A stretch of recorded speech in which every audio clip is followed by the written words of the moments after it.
nägid, kuidas ta mind enne seal laua sisse jõllitas, nagu endal mingid teised tšikiga kohting. Mis sa arvad? Kas ta tegis ta lihtsalt selleks, et mind armukadedaks saada? Me chattisime meile terve öö ja ma nagu ei saa aru, mida ta must tahab. Mida sina arvad? Kas see Pihv on sinu arust ilus või midagi? Issan, kes sellise sisse üldse lasi? Vaata, seal ta on. Kuidas saab keegi üldse nii lühike olla? Ja see kleit, kas keegi tõesti peab midagi nii nilbelt vabatahtlikult selga, nagu omg? Mis siin klubis kogu aeg sammerdamiseks edasi lastakse? Come on, praegu pole isegi suvi. Saaks ju suitsu teha? Mul on närvid täiega läbi. Aga enne, las ma teile veneka.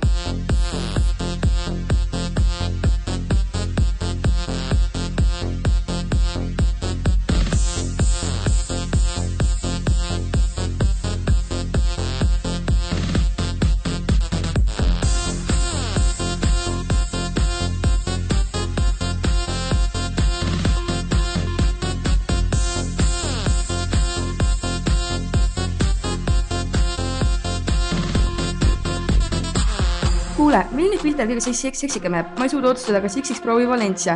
Tahaks, et see krohv paiseks nagu mu loomulik küme. Mis ma kirjutan? Võiks olla midagi lahedat, nagu living with my bitches #live. Pihv, 5 minutit on möödas jäänud 10 laiki. Nagu what the fuck? Ma peaksin selle maha võtma. Oota, las ma tean veel ühe enneka.